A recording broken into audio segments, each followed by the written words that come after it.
Hey guys, how's it going? Ghosty Rich here today, and today we're working on a 2007 FJ Cruiser.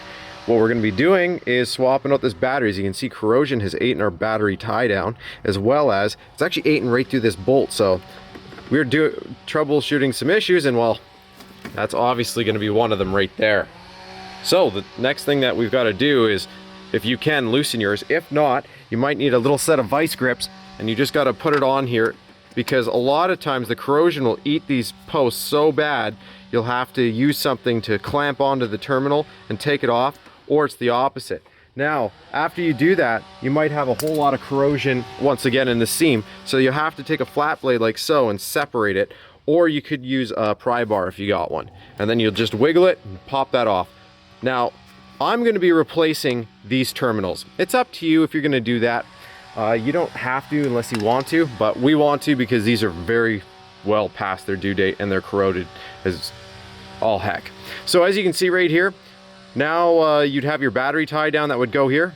Ours is non-existent, but you'd slide a 10 mil on there, loosen off the two sides, and then you can pop your battery out. What I'm going to do is move this off to the side and lift this battery out. It's going to be nice and heavy, so I'm not going to do it with a camera in my hand, but we're going to pick it up, put it off to the side, and then we're going to clean up underneath. Once you go ahead, as you can see, we got a lot to clean up, so we're going to grab our hose and we're going to shoot this down and get as much of the corrosion out of here as we can. As you can see, we have a J hook right here. I'm going to see if I can actually just bring this up and through like that. Yes, we can. So there's good news about this. We have some new J hooks right here.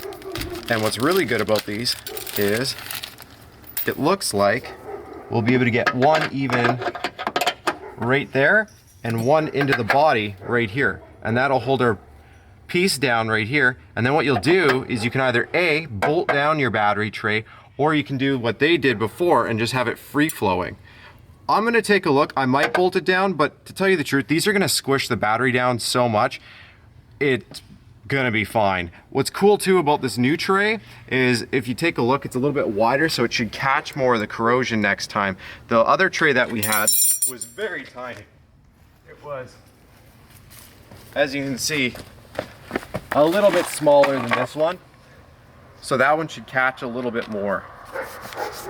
So for those metal J's that we're gonna be using, which you'll see in a second, this is the part number, and this is the part number for our battery tray. This is actually a really cool battery tray.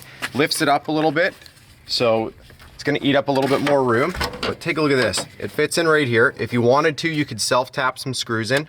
Again, we're not gonna bother because our tie downs are gonna hold this no problem. Now, if you're doing some crazy off-roading and stuff, you could put lock or spring washers on top of this, so that way it keeps the tension on all the time, so that way when you're hitting those bumps, it's not gonna fail on you. So once you get your tray in here, the next thing we're gonna do is get our J hooks ready, put them off to the side, although they're gonna be a little bit troublesome either way. If you want to, just lift your battery into here immediately. We're doing a group 27 with this one, and we're just gonna put this in here, pop this up, and again, I'm gonna replace those anyway.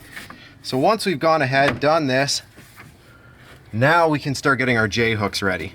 I'm gonna leave these caps on until I've put on the new portion here. Now, as you can see, this battery tray and the room you have in here, you could go up to like a bigger series battery if you really want to, if you're doing an audio system. If you're not, don't bother. There's no need for it. It's majorly gonna be for if you have a winch off the front, if you have some light bars and other things like that. And if you start doing a whole bunch of light bars, lights, winch, and other stuff, I would highly recommend looking at another alternator, so that way you can get something with higher idle amps. Otherwise, you're just going to continuously go through batteries. So, got our J hook here. As you can see, come in from the back side, so that way the hook's on that side. If you put it the other way, what'll happen is your battery will slowly rub against that hook, and you don't want it to rub a hole in your battery because that would really, really suck. And then on this side, it's super easy. It just hooks right into the body. There's a hole down here, and you just literally hook it into the side of the body. So you can see these sit at different heights, which is fine. It's just to know that it's gonna do that. Now, that one can sit there. I'm not too worried because, actually I'll just clip that back in here. These two are gonna come back in. Now, this one, I had to make my own hole because it snapped, yay. And this one, come on. There we go. So that's through, that's through. Time for some washers and nuts. Washer. Washer. This is where you'd put that spring washer if you want to. We're not going to because we don't need to.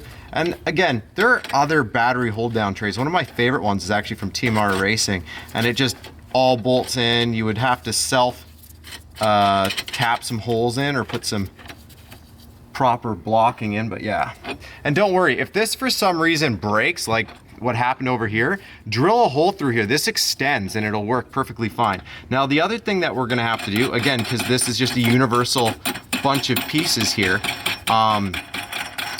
we're going to have to possibly trim these battery posts down. And how you do that is either with a oscillating tool, a reciprocating saw, or if you want, you can just grab a hacksaw and make sure you don't miss, like, bounce around the threads. You want to go right nice and clean with that hacksaw, and you just cut the threads down so that way it looks really clean in here, because you don't need all these threads.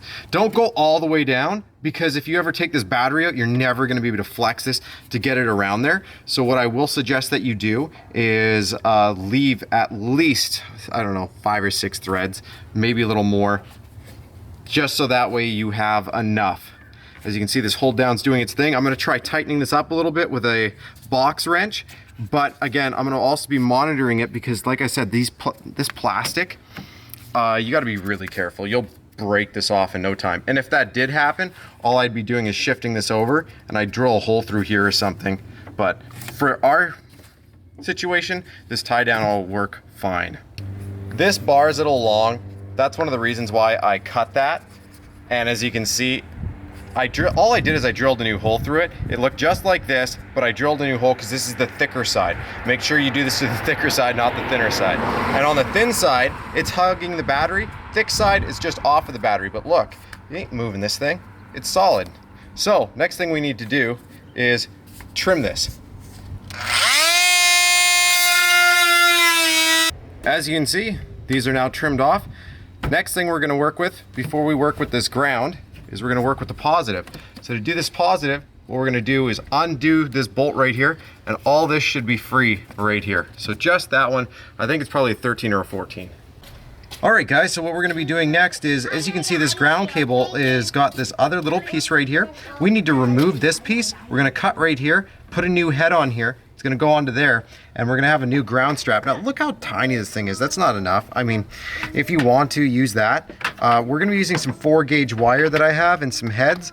As you can see, not all 4 gauge is made equally, so try and shop local and pick a good one where it's not all sheath. Because yeah, it's 4-gauge an outside diameter, but the inside diameter, you can see the copper difference. Let's pull out this 10 mil. We're gonna reuse this, so don't get rid of this bolt, but we're gonna change this ground up. Like I said, we're gonna make our own. Because, I mean, if you wanted to, you could try and reuse this, but if you're going through this trouble, I'll tell you what you could do. You could technically get a new bolt and nut and put it through here. I don't wanna do that because this one's so corroded, and the other one, I could pull it out for you. It was falling apart. We're gonna put this up here. This is gonna be right here. I wanna cut it right at the beginning of the wire, where it's next to the silver. So I'm gonna go right here and go like that. As you can see, we've gone ahead, cut the tip off of this. I've moved it over here. This has actually got some electrical tape on it. I'll see if I can get through it without doing much, but what I wanna do is just go around this, not squeezing too tight, just enough so that way I can see that copper. Once I can see that copper, you can either use this or you can use something else, but we want to work this up and slide it off. Next thing we need to do is crimp this new head on, keep this all nice and tight. This will just go right into the cap here. I might have to trim just a little bit off, we'll see. Actually, that looks really good because I'm going to put a piece of heat shrink over top of this, and then we're going to heat it up. So now I know it's capped out at the bottom. That's the most important. This isn't gonna look the prettiest, but it looks way better once you do the heat shrink. So you always do one, then you do another, and we'll take a look and see if it holds. If not, oh yeah, that should hold. If you're questioning it, I set these at the 4 gauge mark. I can actually set these to the 6 gauge, which would be 16, I believe, on this one. Yes, 16. And what I can even do, if I want just a little bit tighter crimp, just go one more time with 16. And that, my friends, is not going anywhere. So for this, a little bit of heat shrink, like I said, slide it over, work it around. We'll do that to both ends. This is just a little pigtail that I quickly made. Again, this is just out of all my car audio wiring scraps. Once you have your lighter, just go ahead, heat it up. See, cleans up nicely. And this just helps with corrosion, especially in this climate. We live close to the ocean, so when you live near the ocean, this is what happens, lots and lots of corrosion. Now that we've done this one, now I just got to do this one.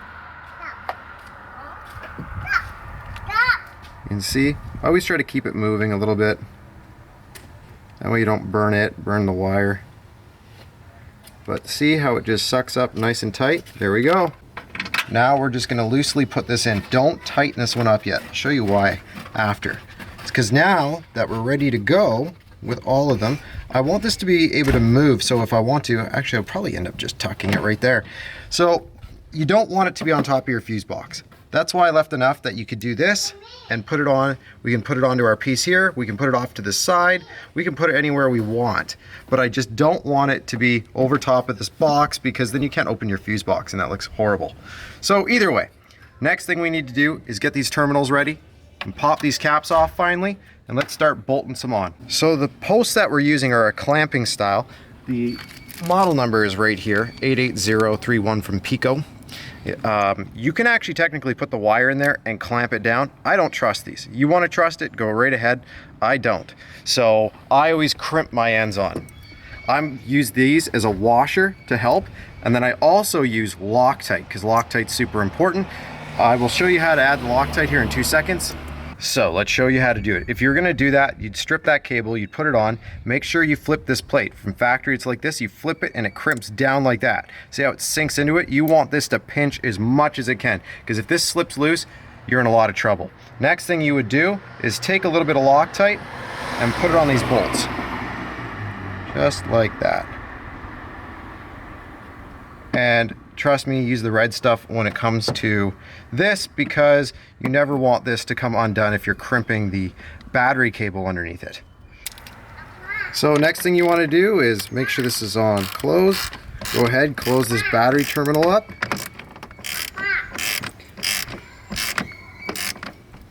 Only one hand, it's not moving now, as you can see.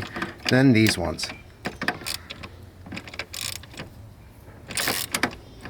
And you just want these, so you know that they're not going to come undone, but don't go ham and strip them out. You got that red Loctite on there, so once it sets, it's not going to go anywhere. So look at that. And this is still behind here. Looks much better in my opinion. Now that we've got this first one on, we're going to get our power wire ready. You have a choice at this one. You can cut these 2 little fins off, or you can just do what I'm doing, which is leave it there on the side, and it kind of works as a holder. This one goes in right here, and then we'll just tighten this one up just like that. And again, keep these kind of loose until we get it into position. That way you can maneuver these a little bit as we go on. Heck, if you really wanted to, you could clean these up a little bit, but let's see what we can work out. Next is the fun part. Be ready for a spark. Oh, that's actually not as bad as I thought. We might have to loosen this up and stretch it. You can see the positive terminal is a little bit bigger than the ground. So what we do is we open this up, use our flat blade, and twist it, and it should open those a little bit more to slide it on. Next is to do what we did with the ground. Tighten it up.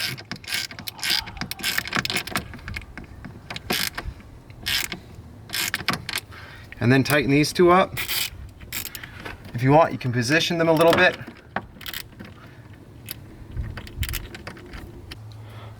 All right, guys, that's what it looks like. What do you think? We got to clean it up a little bit. Obviously, whole thing needs a nice detail, but let's go ahead and start it. Oh, look at that. That's a great start and great end to the project, as I should say. But I hope that helped you out and it shows you.